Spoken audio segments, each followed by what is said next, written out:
심리학자인 폴 트루리에는 인생의 4계절이라는 책을 썼습니다. 넘어가보면 봄은 소년기를 말하는데 이제 꿈이 한참 북으로는 봄이가 터지는 듯한 인생의 비전과 꿈꾸는 꿈이 자라는 시기입니다. 농구로 말하면 씨를 뿌리는 계절이 봄이지만 우리 인생에는 이제 막 시작하는 출발점이라고 할 수 있습니다. 그래서 10대, 20대를 봄의 계절이라 이렇게 말하고요. 여름, 봄이 지나면 여름이 오죠. 여름은 성장과 성숙의 계절로서 청년기를 말하고 30대에서 40대로 뭔가 의욕을 가지고 마음껏 일을 펼쳐나가고 땀 흘리는 시기가 여름입니다. 이제 가을은 수확과 저장의 계절인데요. 장년기라고 말합니다. 50대, 60대 저 같은 경우가 가을 같은 그런 계절이라고 말할 수 있습니다. 뭔가 정상에 뚝 설 때를 말합니다. 인생의 성취를 경험할 때가 바로 이 장년기라고 말할 수 있습니다. 이 장년기가 지나면 이제 겨울이 옵니다. 겨울은 노년기를 말합니다. 노년기. 이 노년기는 인생의 결산기라고 할 수 있습니다. 나이를 보면 70대에서 80대. 그래서 성경에 인생은 70이요. 강단하면 80이라. 이 폴 트루리에도 기독교인으로서 정확하게 이 인생을 보았어요. 그러므로 오늘 여러분의 인생은 어디쯤 가고 있는지 분명하게 알고 살아가는 지혜자가 되어야 될 줄로 믿습니다. 하나님의 부르심에 준비하는 시기가 바로 겨울입니다. 인생의 노년기. 이제 우리 계절도 겨울이죠. 겨울이나 개구리나 뱀들은 겨울을 지나기 위해서 땅속으로 들어갑니다. 개미들도 개미굴에 겨울 양식을 준비해 놓습니다. 다람쥐도 암이나 도토리를 모아 쌓아놓고 겨울을 지납니다. 이렇게 매년 겨울이 오고 있는데 여러분은 인생의 월동 준비는 잘하고 계십니다. 찬바람이 들어오지 못하도록 창문을 막아야 하고 겨울 내내 먹을 수 있는 김장도 해야 하고 겨울 옷도 준비해야 합니다.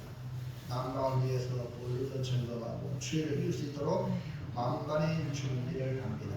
하지만 우리 모두에게는 계절의 겨울뿐 아니라 인생의 겨울도 찾아온다는 것입니다.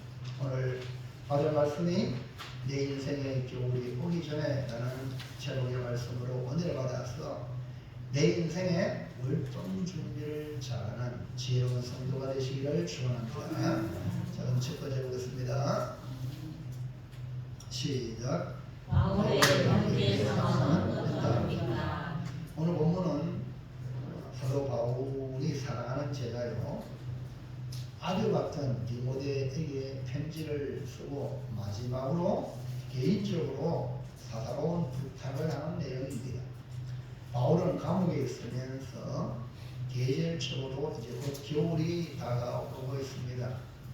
무엇보다 인생의 차가운 겨울을 직감하면서 계절도 계절이지만 자신의 인생의 겨울을 직감하면서 보고 싶은 믿음의 아들 디모데를 간절히 찾고 있습니다.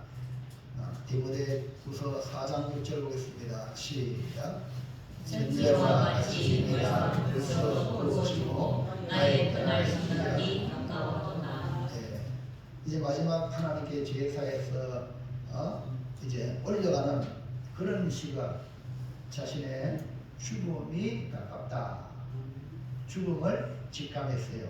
구절 보세요. 그래서 시작. 너는 어서 속히 내게로 가라. 무슨 믿음의 아들 디모데.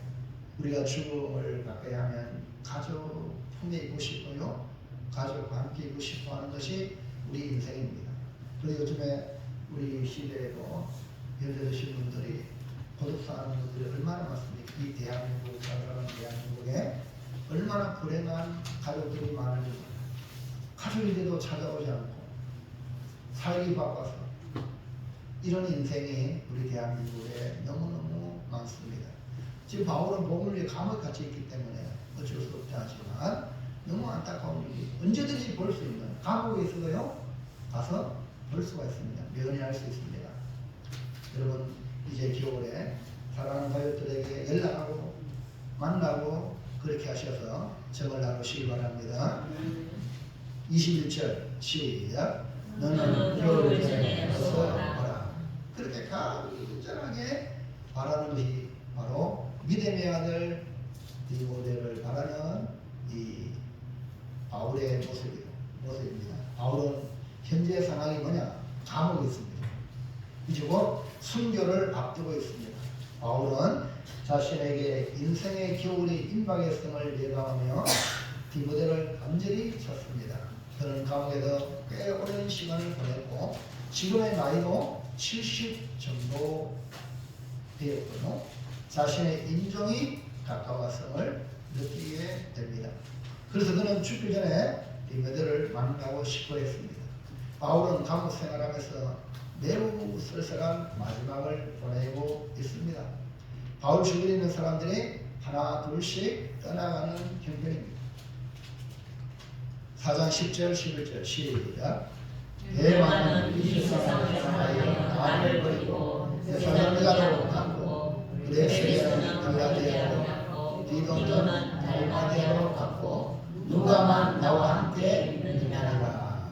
그러니까 바울 곁에 많은 제자들이 있었는데 그 제자들이 다 각기 제 길로 갔고 또 사역지로 또 보내기도 하고 그래서 지금 바울은 누가만 나와 함께 있다. 바울은 결혼도 하지 않았고 오직 복음을 위해 달려왔던 이방의 사도입니다. 그렇기 때문에 이 믿음의 아들 디모데를 향하여 어서 오라고 감옥이 묻다가는 글로 편지를 마감하는 걸 보면 바울의 현재 상황이 매우 고독하다 하는 것을 느낄 수 있습니다. 자, 둘째 볼까요? 둘째 시작. 믿음의 아들 디모데에게 원했던 것은 무엇인가? 예, 어서 오라 했던 디모데에게 원했던 것이 있습니다. 인생의 겨울을 맞이하여 믿음의 아들 디모데에게 편지를 쓰면서 부탁합니다. 그 믿음의 아들 디모데를 보고 싶다는 겁니다. 우리 인생의 마지막은 가족과 함께 맞이한다면 그 사람은 가장 행복한 죽음이라고 할 수가 있습니다. 얼마 전에 코로나로 인해서 여러분 요양원에 있는 분들 코로나로 인해서 가족이 만나지 못하고 또 가족들 중에도 코로나로 인해서 생을 마친 사람들 가족이라도 가까이 손을 만질 수 없고 가까이 갈 수 없는 상황을 우리는 목도했습니다. 얼마나 불행한 일인지 모릅니다. 그래서 마지막은 가족과 함께 마감하는 이것이 큰 행복입니다. 예수님도 십자가에 운명하실 때에 십자가에 못 박혔어요. 예수님이 네? 혁명을 일으킨다. 로마에 반대한다. 지가 왕이라고 근데 유대인 왕 제목을 걸어서 예수님이 십자가에 못 박혔어요. 그럼에도 불구하고 십자가에서 운명하실 때 그 어머니 마리아가 십자가 밑에 왔습니다. 이모도 왔습니다. 글로바의 아내 마리아와 또 막달라 마리아 그리고 사랑하는 제자 요한도 있었습니다. 바울의 간절한 마음도 다를 바 없이 믿음의 아들 디모데를 그렇게 왜 곧 순교를 앞두고 있거든요. 디모데를 속히 오라고 하면서 부탁하는 내용을 보면서 바울은 인생의 겨울을 어떻게 준비했는가? 바울이 인생의 겨울을 맞이한 후에 간절히 원했던 것, 무엇을 준비했는가? 오늘 그것을 깨닫고 여러분 자신도 월동 준비 잘 하시기를 축복합니다. 1번 시작. 나를 데려오라 함께 행복. 인생의 겨울을 오기 전에 우리는 반드시 해야 될 일이 뭐냐면 관계 회복이에요. 사람이 돈 많이 벌고 많이 배우고 권력 올라가고 이건 뭐 죽음 앞에는 아무것도 아니거든요. 이걸 알아야 돼요. 그래서 이 10계명 하나님의 계명에 요약하면 2계명이거든요. 위로 하나님을 사랑하고 이것을 내면까지 있어요. 이 두 가지 여러분 이것이 인생의 성공의 비결입니다. 지금 세상은 잘 먹고 잘 살고 돈 많이 벌고 성공하고 출세하고 여기에 사람들이 지금 거의 뭡니까? 뭐라지 매료가 되는 거예요. 우리 자식들도 그렇게 되기로 하나? 그게 아닙니다. 하나님 잘 섬기라. 인간관계 잘해라. 사람을 사랑해라. 아멘입니까? 이것이 성공의 하나님 보는 그 심판의 잣대입니다. 그래서 바울도 순교 앞에 뭐를 원했느냐? 자신의 인생의 교훈 앞에 마가를 데려오라. 그러니까 관계 회복이에요. 인생의 겨울이 오기 전에 바울이 해결해야 할 것이 뭐냐? 관계 회복. 자, 11절 볼까요? 시작. 내가 올 때 마가를 데리고 오라. 그가 나에게 위하리라. 그럼 이 마가가 누구냐? 마가가. 왜 마가를 데려오라 하느냐? 마가는 예루살렘 부유한 레위 가정에서 태어난 사람입니다. 원래 유대 이름으로는 요한이지만 로마식으로 마가라고 이름을 부릅니다. 그래서 보통 우리는 마가 요한, 마가 다락방, 그 마가가예요. 이 마가는 일찍이 아버지를 잃고 어머니 손길에 성장을 했습니다. 어머니 마리아는 신실한 신앙인으로서 자기의 집을 기도실로 내어놓은 그런 믿음의 사람. 그러다 보니까 마가는 자연스럽게 어머니의 신앙을 유산으로 받아서 믿음이 뿌리가 내리게 된 겁니다.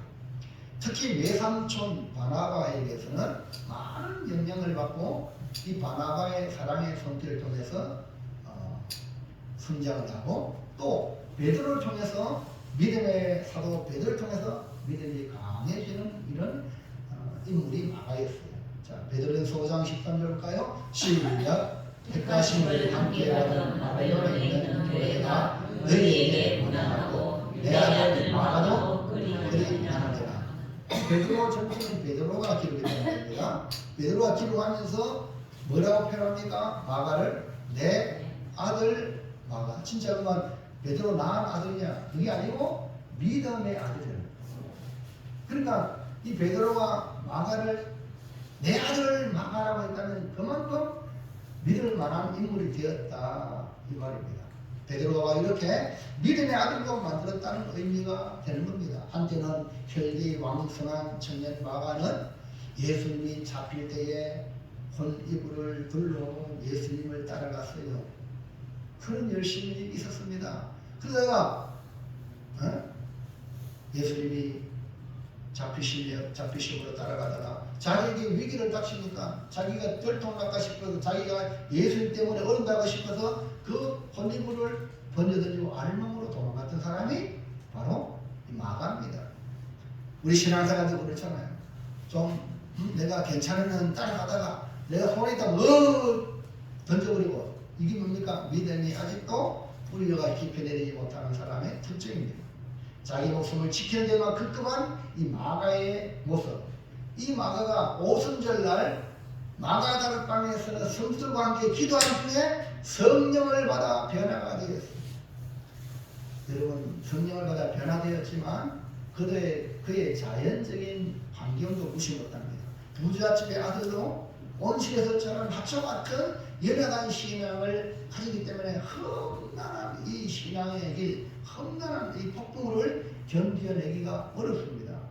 선교사로 세워받은 바울과 바나바가 이 바나바가 삼촌이겠죠. 그러니까 이 마가를 데려간 거예요. 그래가지고 전도 여행을 가다가 마가는 못 해먹겠습니다 하고 돌아간 거예요. 여러분 같이 가다가 한 사람 포기하고 돌아오면 그 같이 갔던 사람들의 마음이 얼마나 실망이 되겠어요. 그래서 도중에 포기하고 예루살렘에 돌아오고 말았어요. 그러니까 고생을 모르고 살아온 그에게 선교는 엄청난 어려움이기 때문에 감당하기가 어려운 겁니다. 이러한 마가의 나약함으로 인하여서 2차로 전도여행을 떠날 때 바울과 바나바가 한계가 돼. 바나바는 마가를 데려가자. 바울은 안 된다! 우리를 실망시켰던 마가는 안 된다! 하고 그것 때문에 싸워가지고 갈라서게 되었어요. 자, 사도행전 15장 36절 37절 시작. 유시부에 바울이 바나바를 만나되 우리가 주의 말씀을 전한 각성으로 다시 가서 형제들이 어떠한가 방문하자 하고 바나바는 마가라는 요한도 데리고 가고자 하나. 바나바는 그래도 마가를 훈련시켜서 쓸만한 인재를 만들자. 그런 거예요. 자, 근데 바울은 38절 39절 시작. 바울은 밤빌라에서 자기들을 떠나 함께 일하러 가지 아니한 자를 데리고 가는 것이 옳지 않다 하여 서로 심히 다투어 핍자 갈랐으니 바나바는 마가를 내리고 베드로로 가고. 그러니까 바울과 바나바와 바울이 동역자로서 1차 전도여행을 아름다운 결실을 거뒀어요. 어려운 중에도 이제 마가 요한으로 말미암아 2차 여행 때는 서로 갈라지게 됐죠. 마가는 바울에게 있어서 동역자 바나바와 갈라지게 만든 고통의 장본인 본인 제공자입니다. 바울은 대쪽 같은 사람이라 한 번 돌아온 사람 또 돌아온다. 안 된다! 하고서 딱 끊었는데 인생의 겨울을 맞이하면서 바울은 관계 회복을 하고자 했던 겁니다. 마가는 이 바나바의 따뜻한 성질로 다른 곳에 가고 성장해서 그리고 베드로를 통해서 믿음의 아들로 세워지면서 사복음서 중에 마가복음을 기록하게 되죠. 이렇게 마가는 오랜 연단을 거쳐서 결국 나중에는 바울의 동역자가 되고 바울이 찾는 사람이 되었습니다. 여러분, 이런 사람은 정말 복된 사람이죠. 자, 디모데후서 4장 11절 볼까요? 시작. 내가 올 때 마가를 데리고 가라. 그가 나의 일에 유익하다. 자, 그 마가를 데리고 가라 했을 때에 이 바울은 그전에는 저 마가는 우리를 실망시키고 우리에게 손해를 주는 자였어요. 근데 지금은 뭐예요? 마가를 데려오라는 지금은 뭐예요? 나의 일에 그냥 바나바를 통해서 다듬어지고 베드로를 통해서 성장해지니까 바울이 나의 일에 유익한 자. 여러분, 오늘 여러분은 유익한 자가 되길 바랍니다. 복음에 어디든지 유익한 자가 되지 손해를 끼치는 사람이 되어서는 안 돼요. 교회 와도요, 내 때문에 교회가 잘 돼야지. 나 때문에 교회 안 되면요, 그 사람은 정말 없어야 될 존재예요. 회사 갑니다. 회사 가면 그 회사, 나 때문에 회사가 잘 돼야 되지. 나 때문에 안 되면 그 사람 그 회사에 있을 필요가 없어요. 네? 가족으로서, 가족인데 내 때문에 내 가정이 잘 돼야 되지. 가정이 안 되면 그거 어떻게 되겠습니까? 그렇기 때문에 오늘 여러분, 예수 믿는 우리는 비록 마가와 같이 실수하고 잘못해도 다시 회복시키고 다시 다듬어주고 다시 성장해서 유익한 자가 되길 바랍니다. 유익을 줄 수 있는 사람. 네? 그래서 인생의 겨울에 바로 바울은 마가를 데려오라. 이 첫 번째 인생의 겨울이 올 때에 해야 될 일은 뭐냐? 관계. 그 여러분 시한부 인생을 사는 사람들이요. 그전에는요 그냥 내가 천년 만년 살 줄 알고 시한부 인생을 딱 선고가 될 때에 자기를 돌아봅니다. 자기를 돌아보면서 아이고 내가 그때 좀 더 가족을 좀 돌봤으면 또 친구 관계를 좀 그때 내가 말을 그래 하는 거 그러면서 후회하게 돼요. 그러나 발을 움직이고 내가 전화도 할 수 있고 그러면은 전화를 통해서 찾아가서 관계 회복합니다. 왜? 시한부 인생을 만난 사람의 특징들이에요. 여러분 이것이 우리 인생인데 성경은 우리 하나님 만나고 천국 가는데 여러분 인간관계 안 회복 안 하면 어떻게 됩니까? 주님을 뵐 수 있겠어요? 못 뵙는 거예요.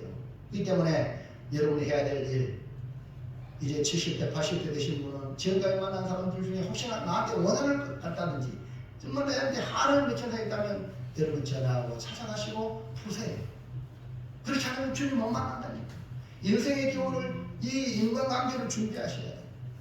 마가가 변화되어 귀하게 쓰임받는 모습을 소식을 듣고 바울이 마가를 부른 것은 단순히 회복을 넘어 바울의 일에 유익하다고 평가하고 있는 겁니다. 마가가 바울의 일에 유익하다고 한 것을 보면 바울은 이미 마가에 대한 좋지 못한 감정을 다 버렸다는 것을 보여줍니다. 마가는 바나바의 손길로 다듬으시고 베드로의 돌봄으로 마가 복음을 기록하는 인물이 되었습니다. 마가는 말년에 알렉산드리아 교회를 세우고 이집트에서 선교 활동을 전념하며 헌신된 봉사자로 살다가 그도 순교했다고 전해지고 있습니다. 이처럼 바울에게 있어서 마가는 처음은 실망과 좌절과 힘을 잃게 하는 행위를 한 존재였지만 하나님은 상한 갈대를 끊어내시고 회복시키시고 주님의 은혜로 변화시켜서 이 바울의 인생의 교훈이 되기 전에 관계 회복하게 만드는 이 놀라운 은혜를 여러분이 만나보시기를 바랍니다. 할렐루야. 우리 김복순 지사님 할렐루야. 아멘 하세요. 네. 우리 김복순 지사님 얘기를 들어보면 가정에 남편에 의해서 너무 많이 힘들어가 있고 이모카 집사님 집에 가서 잠잘 때도 한두 번이 아니고 그런데 그 어른이 마지막에 그 김복순 지사님한테 회개하고 돌아간 거예요. 할렐루야. 지혜로 거예요. 조금만야 이렇게 하면 지옥 가는 거야. 그 여러분 관계로 하시기 바랍니다. 자, 2번 시작. 구독과 책을 가져오라. 주님을 맞이할 준비. 바울은 디모데에게 올 때 가지고라고 부탁한 것이 있습니다. 마가 요한을 데려오라. 그뿐 아니라 구독과 책을 가져오라 했습니다. 13절 보겠습니다. 시작. 내가 올 때에 내가 누구나 바로의 집에서 그것을 가지고 오고 또 책은 특별히 가죽 종이에 쓴 것을 가져오라. 이건 뭡니까? 주님을 맞이할 준비. 아까 1번은 뭐냐면 사람과의 관계 회복이죠. 네. 그 다음에 두 번째는 주님과 1대1 관계니까 주님을 맞이하기 위해서 자신을 준비하는 걸 말합니다. 겨울을 준비하기 위해 바울은 감옥에서 필요한 것이 겉옷이었어요. 겨울이기 때문에. 감옥에 철탄 바람은 이 막 바람이 막 들어오잖아요. 여러분 집은 전부 다 서철골 넣고 보온재를 넣어가지고 바깥에 차가운 것을 막고 있잖아요. 그러니까 우리 몸도 요즘은 여러분 너무 비싸는 다 오리털 얼마나 좋아. 야, 오리털이 말이에요. 저 밖에 돌아다니고 물에도 막 겨울에 막 다니고 안 춥겠어요? 그런데 그 오리털이 대단한 거예요. 거위털 알죠? 여러분 추울 때 오리털, 거위털 입으시기 바랍니다. 외투가 뭡니까? 추위를 찬바람을 막아줍니다. 여러분 연세가 들면 뼈에도 바람이 들어와. 네? 그래가 막 찬바람이 어디다 들어오지? 아이고 무릎이야. 저도 옛날에 아이고 무릎이야. 제가 오토바이를 탔거든요. 오토바이 타고 달리거든요. 이 무릎에 바람을 많이 맞았어요. 그래 너무 밤에 되면 아이고 무릎이야. 저 사람 맞지요? 그런데 요즘은 안 그러대요. 그 정도로 연세 들면요 인생을 정말 수고의 인생을 살았잖아요. 그러니까 뼈도 막 골다공증도 생기게 되니까요. 숭숭숭숭 막 찬바람이 들어오는 거예요. 그래서 추위를 많이 느끼기 때문에 연세 드시는 분들 따뜻하게 지내셔야 됩니다. 어릴 때는 어린아이는 이 겨울도 막 맨발 돌아다니도 괜찮아요.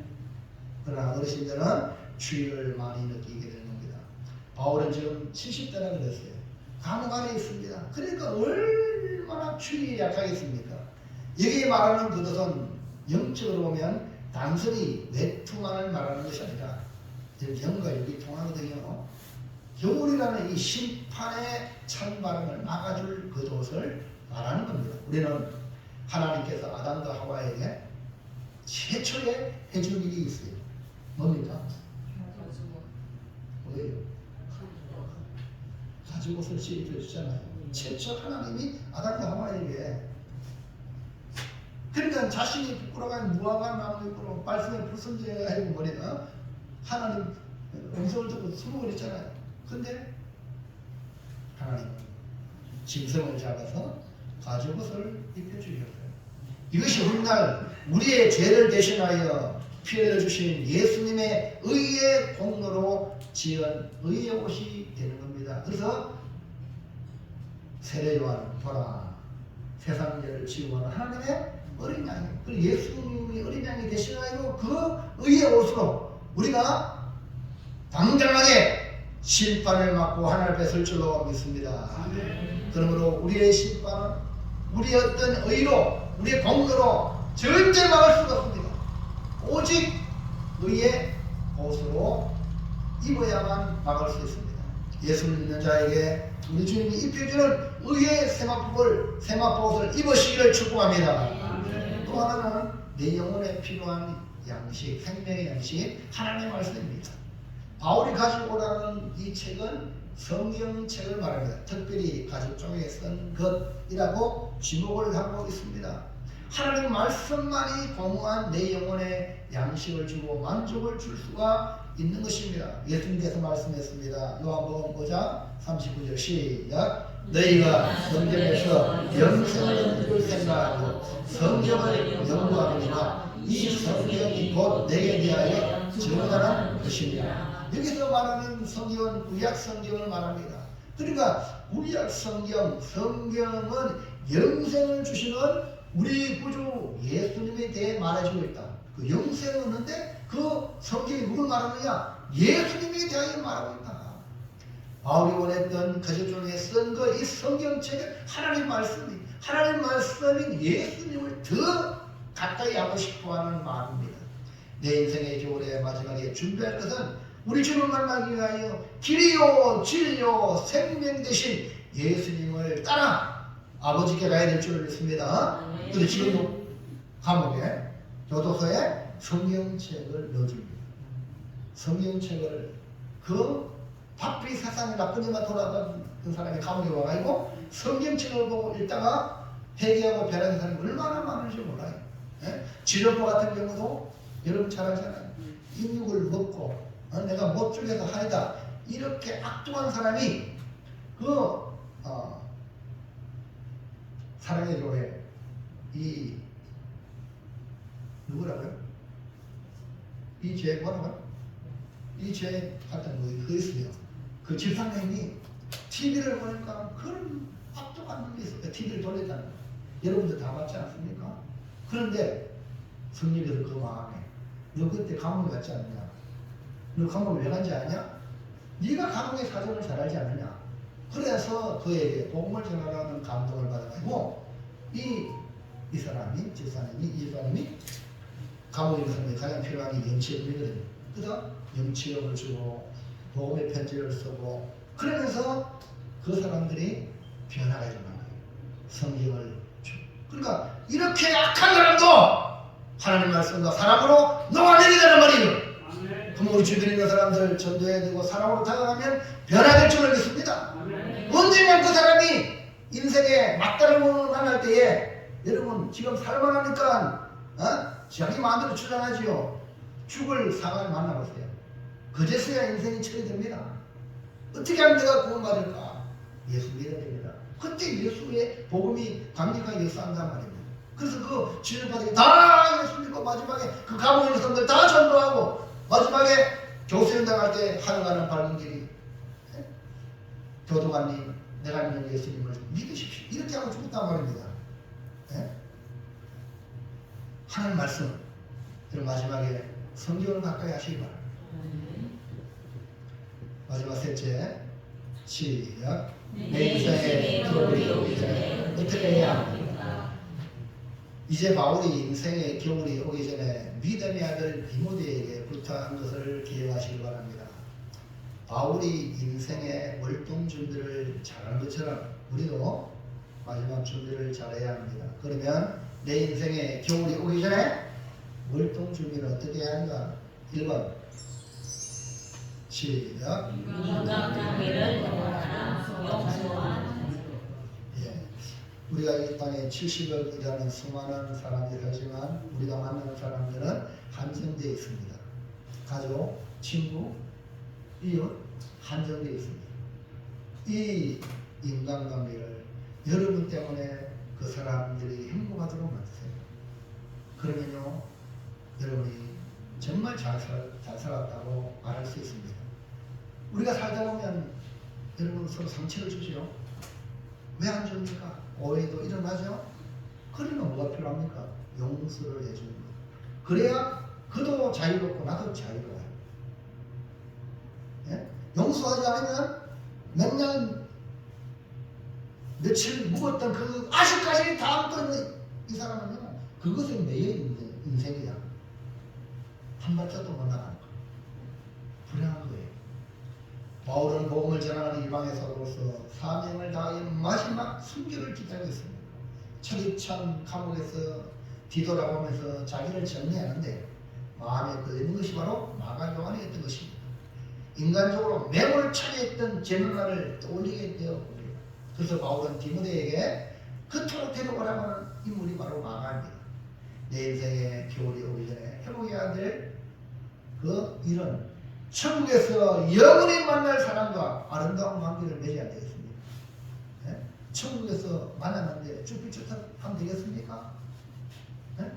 그렇기 때문에 좋은 인간관계를 가져야 된다. 왜냐하면 우리가 저 사람이 천국 갈지 안 갈지 어떻게 알아? 지금은 안 믿어도 다른 사람을 통해서 복음을 받아가지고 예수 믿을 수 있단 말입니다. 마가처럼. 이해갑니까? 그러니까 여러분은 모든 사람에게 참 건대일 목사는 정말 좋은 사람이다. 할렐루야. 이런 식으로 사람들이 인식되도록 여러분이 살아야 된다. 이 말입니다. 자, 11절 다시 보겠습니다. 시작. 내가 올 때에 마가를 뵙는 거라 그가 나에게 유익하리라. 예수님 자기를 욕하고 비웃고 희롱하고 모함한 모든 사람들은 어떻게 했습니까? 십자가상에서 누가 맞아 너 전부 다 지옥 갈 거야. 그랬어요? 누가복음 23장 34절 시작. 이에 예수께서 주시되 아버지 저들을 사하여 주옵소서 자기들이 하는 것을 알지 못함이니라 하시니라. 예수님을 우리가 따라갑니다. 예수님처럼 살아가는 것이 신앙생활입니다. 자, 최초의 7집사 중에 서대반 복음을 자기 동족에게 복음을 전하다가 자기 동족이 이를 갈면서 돌로 쳐 죽였죠. 그때 돌에 맞으면서 마지막을 기도했습니다. 사도행전 7장 60절 그 어떤 기도하고 마감했습니까? 시작. 무릎을 꿇고 크게 불러 이르되 주여 이 죄를 그들에게 돌리지 마옵소서. 이 말을 하고 자니라. 미디안 하나님의 종이라고 하는 현대의 헨리 나우엔이라는 사람이 하버드 교수를 거부하고 어려운 사람과 함께했던 믿음의 사람인데요. 이 사람이 교통사고로 죽을 고비를 넘겼다가 회복되어서 쓴 책이 겨울 너머의 세계라는 책입니다. 그 책 내용에 산다는 것보다 내 인생이 죽는다는 것은 더 중요한 의미가 있구나. 삶보다 죽음이 더 의미가 있다. 죽을 때 나도 죽음으로부터 자유해야 하지만 내 죽음을 통해서 나와 관계 맺은 모든 사람과도 자유를 줘야 된다. 나에게 상처를 주고 억울하게 만들고 나를 섭섭하게 했던 그 사람까지도 풀어주어서 내가 죽은 이후에 그들이 자유를 가질 수 있도록 만들어주는 것은 죽음에서 또 하나의 해방이다. 여러분, 성경에 결혼은 부부가 매일 겁니다. 요즘은 결혼해놓고도 지멋대로 살아가는 이 세상이죠. 성경을 몰라서 그래요. 한 몸이거든요. 한 몸은 통합니다. 어디 가도 뭔 생각이 다 통한다니까요. 자, 근데 죽을 때, 죽을 때 남편이 먼저 전 아내가 먼저 좀 당신 결혼하지 마 이러면 돼요. 성경은 죽음과 더불어서 풀어지는 거거든요. 이해갑니까? 근데 그러면요, 만약 남편이든 아내든 그럼 어떻게 될까? 젊은 나이에 재혼을 해야 되는데 그런 말 했으면은 그 말 때문에 그 사람이 남은 그 가족이 어떻게 되겠어요? 오늘 우리도 마찬가지예요. 인간관계 용서해주고 풀어줘야 돼요. 그게 자유예요. 그래서 이 마외는 예수님의 은혜로 풀어갔습니다. 그는 죽음이 가까울수록 모든 사람에게 자유를 주어야 새로운 세계의 생명에서 내가 자유롭다. 할렐루야. 그래서 죽음이 올 때마다, 죽음이 임박할 때마다 다른 사람을 용서하고 자유를 주고 평화를 주기를 원했던 것입니다.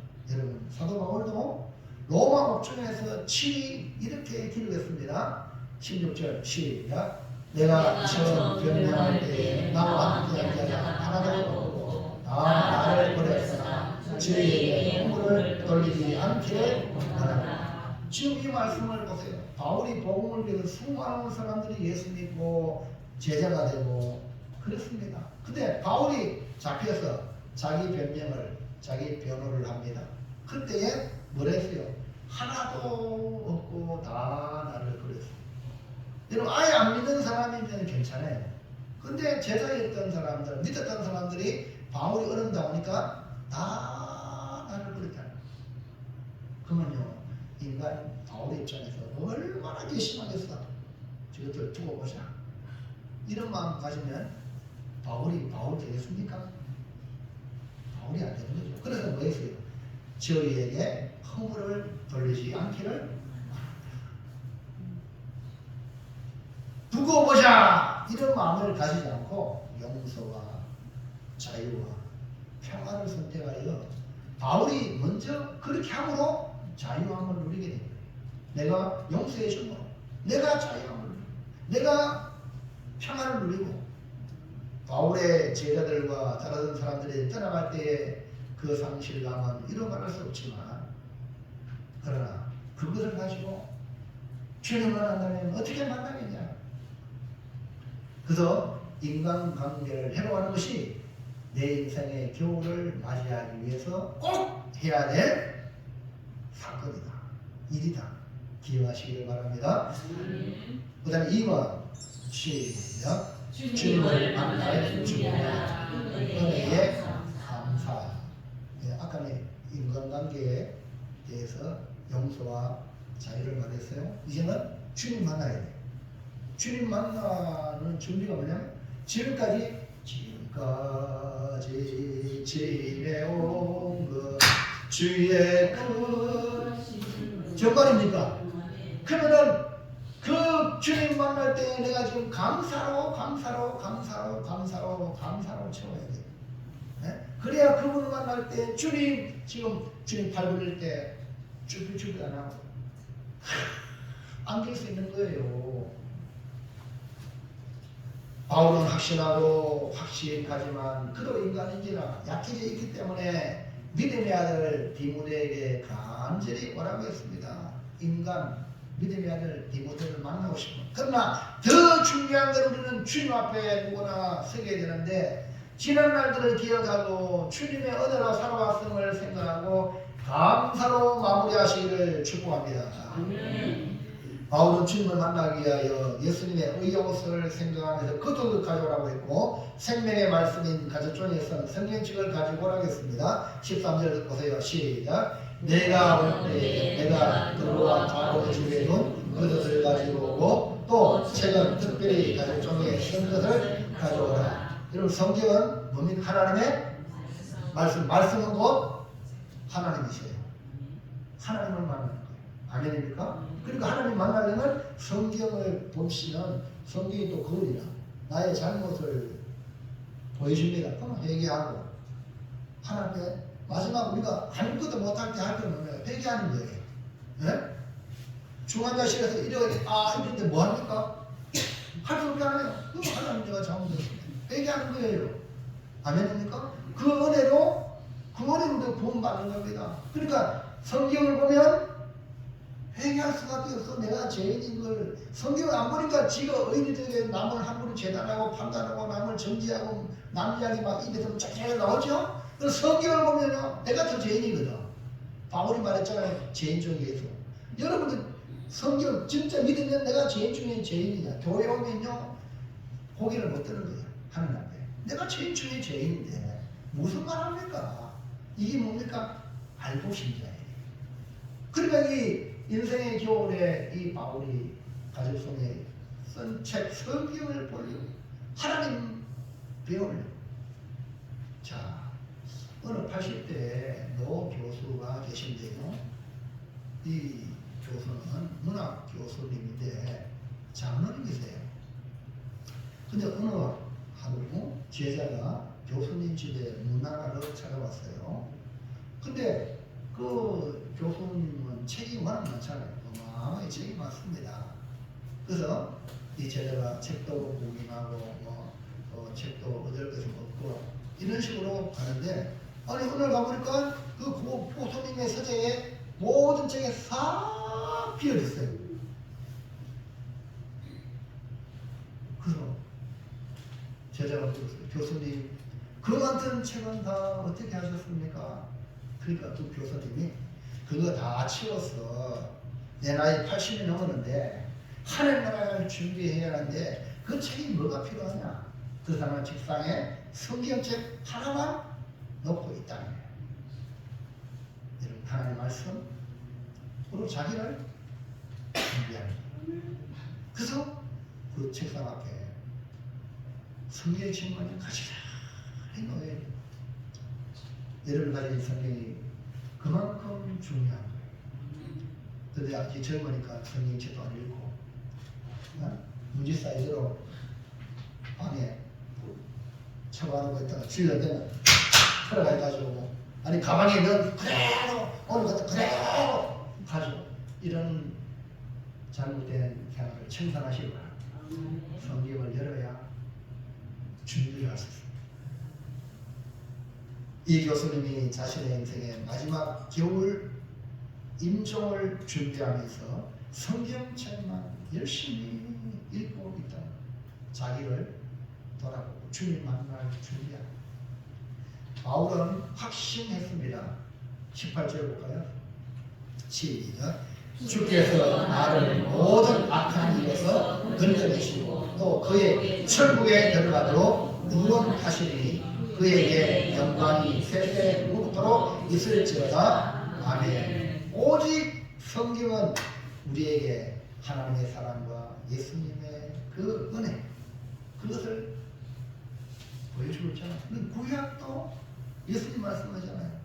이 성경을 통해서 영생을 얻는 줄 생각하거든. 이 성경이 내게 대하여 구약이 예수님에 대하여 알려주고 있고 신약은 당연히 예수님을 대하여 알려주고 있잖아요. 그러니까 하나님의 사랑과 예수님의 은혜가 가장 찬 것이 바로 이 성경입니다.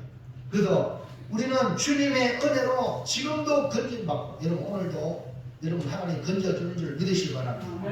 매일매일 우리의 삶 내가 사는 게 아닙니다. 하나님 건져주셔가지고 살아가는 거예요. 그리고 마지막에 그의 천국에 들어가도록 구원하신다. 마지막에 구원도 누가 하셔요? 주님이 하시는 거예요. 이 확신을 가지고 이 바울은 있었단 말입니다. 우리는 말씀을 통해 확신 가운데 주님 만날 준비하시기를 축원합니다. 사랑하는 성도 여러분, 우리는 언젠가는 주님 앞에 저도 써야 되고 여러분도 써야 되고 제가 뭐 있을지 여러분이 뭐 있을지 아무도 몰라. 한번 죽는 것은 정해진 것이고 그 후에는 심판이 있다고 했습니다. 내 인생의 겨울이 오기 전에 우리가 해야 할 일은 지난날에 만났던 수많은 사람들의 이 관계, 인간관계를 혹시나 한이 맺히는 것이 없는지 돌아보고 먼저 전화하고 먼저 손을 내밀고 회복하시기를 바랍니다. 그리고 성경의 말씀대로 내 이웃을 내 몸같이 사랑하라는 말씀을 이루어가야 돼. 그리고 우리 주님을 만날 준비하도록 지난날 내게 베풀어 주시는 은혜가 엄청 많잖아요. 그 많은 것을 생각하고 감사합니다. 매일매일 감사 생활하시기 바랍니다. 예? 쌓아놓은 돈, 쌓아놓은 명성, 쌓아놓은 힘을 하나님께 감사로 사용하시기를 주의 이름으로 축원합니다. 이제 정리합니다.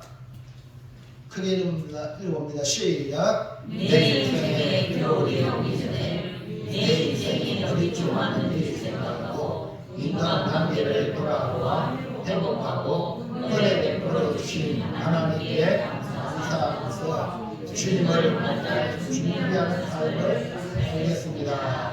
할렐루야. 우리 윤선 일사님 뭐라는 것이 안 들거든. 내 인생의 겨울이 오기 전에 어디쯤 왔는지 생각하고 회복하고 하나님께 감사하면서 살겠습니다. 아멘입니까? 자, 우리 서윤선 기사님은 서론으로 인생의 사계절 중에 어딥니까? 네. 날 가을이면 그걸 뭘 좋아요? 예. 여기 계시는 분들은 예. 겨울인데도 불구하고 아직도 봄인 줄 알고 천방집중. 예. 젊은 사람은 뭐야 욕심을 채우고 노력을 하지 뭐요. 은퇴에도 불구하고 예? 그런 사람 한둘이 아니라 처리 안 되는 거예요. 처리하시기 바랍니다.